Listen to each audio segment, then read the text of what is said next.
हूँ। आज मैंने एक स्वतंत्रता संग्राम सेनानी जगन्नाथ भूज के नाम पर गौरा में स्थापित तोरण द्वार का भी उद्घाटन किया हूँ। आज मैंने उनके गेट का जब उद्घाटन किया तो मैंने देखा कि मैंने एक वहीं कटारी में ननकू बाफी के नाम पर एक गेट लगवाया।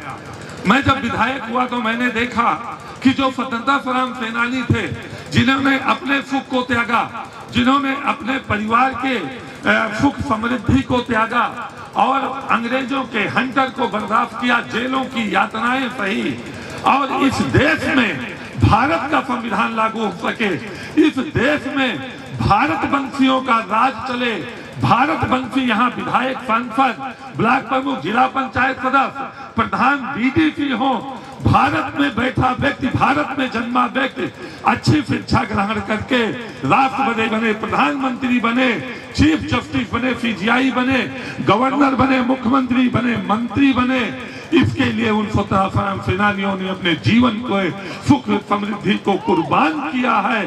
और कोई भुज्जी था, कोई मौर्य था, कोई कश्यप था, कोई पासी था, कोई मुसलमान था, कोई ठाकुर था, कोई पंडित था, कोई लोहार था, कोई कुम्हार था। और आज हम राजनीति में जातियों में बटे हैं। इन लोगों ने अगर जात देखी होती, ये लोग अगर जात में बटे होते तो आज सभी जात के स्वतंत्रता सेनानी ना होते और ये देश आज स्वतंत्र और आजाद ना हुआ होता। ये जात से ऊपर उठे, इन्होंने केवल देश देखा और देश के भविष्य को देखा और अपने जीवन को देश स्वतंत्र हो सके इसके लिए कुर्बान कर दिया। आज लोग शहीद हो रहे हैं सीमाओं पर, कोई शहीद जात देखकर नहीं हो रहा है, हर जात का व्यक्ति देश की सीमाओं पर शहीद हो रहा है। हम अपने जन्मदिन को मनाते हैं, हम अपने मैरिज एनिवर्सरी को मनाते हैं। हम आज संकल्प लेके यहाँ पे उठे कि जब हमारा जन्मदिन आएगा तो हम एक शहीद के परिवार के साथ जाके केक काटने का काम करेंगे कि आप हमारे परिवार के सदस्य हो, मैं उस शहीद परिवार के साथ केक काटने का काम करूंगा। जब हमारी मैरिज एनिवर्सरी, हमारे बच्चे का जन्मदिन आएगा तो हम किसी स्वतंत्रता संग्राम सेनानी के परिवार के घर तक जाऊंगा और उसके साथ केक काटूंगा, उसके साथ जन्मदिन मनाऊंगा। तो उस परिवार को भी लगेगा कि हमारे पूर्वजों ने, हमारे परिवार के नौजवान ने देश के लिए शहादत दी है। आज देश का प्रत्येक नागरिक मेरे दुख सुख में खड़ा है और उसके सुख में जब उसको सुख पड़ रहा है तो मेरे दरवाजे तक आके मेरे चेहरे पे मुस्कान आ सके, ऐसा प्रयास कर रहा है। आज जो हुआ, आज कार्यक्रम में समाप्त करूंगा, उसके पहले मैं जरूर आप लोगों से 2 मिनट खड़े होकर उन 28 आत्माओं के लिए मौन होके उनको श्रद्धांजलि देने का जरूर निवेदन करूंगा। मैं आप लोगों से पूछना चाहता हूं कि जब 28 लोगों को पहलगाम में गोली मारी गई, मौत के घाट उतारा गया, तो क्या किसी की जात पूछी गई है क्या? और मैं मुसलमान भाइयों से भी निवेदन करता हूं कि पाकिस्तान में, बांग्लादेश में हम सनातनियों को दबाया गया है, हमारी बहन बेटियों के साथ वहां बलात्कार हो रहा है, उनको वहां कत्लेआम हो रहा है। तो हम सनातनी आतंकवादी बन के ना तो पाकिस्तान में घुस रहे हैं, ना बांग्लादेश में घुस रहे हैं, तो पाकिस्तान के, बांग्लादेश के आतंकवादी को हमारे देश में घुस के हमारे ऊपर आक्रमण करके हमको कत्लेआम करने का कोई अधिकार नहीं बनता है।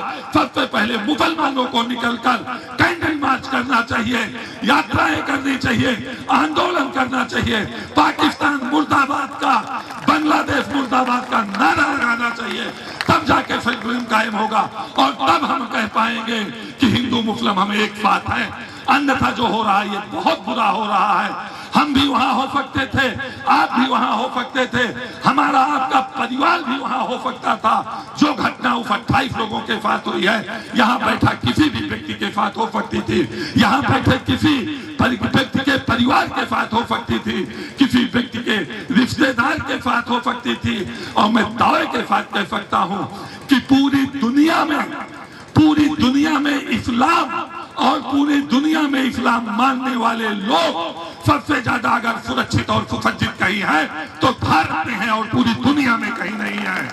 तो हमारे भारत में ना किसी मदरसे में बम ब्लास्ट हो रहा है, न किसी ईदगाह में बम ब्लास्ट हो रहा है, न किसी मस्जिद में ईदगाह हो रहा है। पूरी दुनिया के इस्लामिक देशों में ईदगाह, मदरसा और मस्जिद में बम ब्लास्ट हो रहा है, लेकिन भारत में नहीं हो रहा है। तो भारत को अच्छा देखने वाले, भारत को अपना कहने वाले, भारत को के संविधान को मानने वाले, भारत माता की जय बोलने वाले, वंदे मातरम का गीत गाने वाले, राष्ट्रगान करने वाले मुसलमानों से मैं निवेदन करता हूं कि आप लोग आगे आओ और ऐसे आतंकवादियों के विरोध में खड़े हो और पूरे देश के साथ इन पाकिस्तान के आतंकवादियों को और पाकिस्तान के इन आतंकवादी विरोधी मानसिकता के लोगों को जवाब देने का काम करना पड़ेगा और आपको ही सबसे पहले आगे आना पड़ेगा, और नहीं तो ये देश दो हिस्सों में बच जाएगा और ये देश में बहुत बुरा समय आ रहा है। ना आप सुरक्षित बचोगे, ना हम सुरक्षित बचेंगे। बम धमाका होता है ना तो इस्लाम देख के होता है, ना फदानी देख के होता है, दोनों इसमें मरते हैं। इसलिए मेरा आपसे निवेदन है, आपसे मेरी प्रार्थना है कि हम सबको भी इस बात का ध्यान रखना पड़ेगा कि हम अभी मुझे बहुत दुख हुआ कि एक कांग्रेस के नेता और सांसद और राष्ट्रीय महासचिव के पति द्वारा जब ये बयान दिया गया कि उनको दबाया गया है, इसलिए ऐसी प्रक्रिया हो रही है, तो मैं कहता हूं कि पाकिस्तान और बांग्लादेश में हमको दबाया गया है, कई इस्लामिक देशों में हमको दबाया गया है। हमारे सनातनी, हमारे हिंदू धर्म के मानने वाले लोग ना तो पाकिस्तान में कोई आतंकवादी बन रहा है और ना तो कोई बांग्लादेश में आतंकवादी बन रहा है और ना भारत से निकलकर कोई आतंकवादी जाके वहां ऐसी घटनाएं कर रहा है। हम भारत वाले भारत की समस्याओं का निस्तारण करेंगे और इसको कोई बंदूक की गोलियों से, कोई AK-47 से, कोई बारूद से नहीं कर सकता है। और अगर वो कर रहा है तो हम सबको इसका विरोध करना चाहिए। हम सबको एक होके पूरे देश में, मैं केवल गौरीगंज अमेठी की बात नहीं कर रहा हूँ, पूरे देश में ऐसी घटनाओं की निंदा करना चाहिए। हम किसी अलग दल के हो सकते हैं, हम किसी अलग जात के हो सकते हैं, हम किसी अलग भाव के हो सकते हैं, हम किसी अलग धर्म के हो सकते हैं, लेकिन राष्ट्र हमारे लिए सबसे पहले है, देश हमारे लिए सबसे पहले है। इसको हमको सबको समझना पड़ेगा, इसको हमको सबको मानना पड़ेगा। यही आप सबसे निवेदन है, यही विनती है। मैं आप सबसे को इस कार्यक्रम में सम्मिलित होकर अपना आशीर्वाद देने के लिए, अपना समय देने के लिए आप सबका बहुत बहुत आभार, बहुत बहुत धन्यवाद व्यक्त करते हुए 3 नारा मेरे साथ जरूर बोलिएगा। भारत माता की, भारत माता की।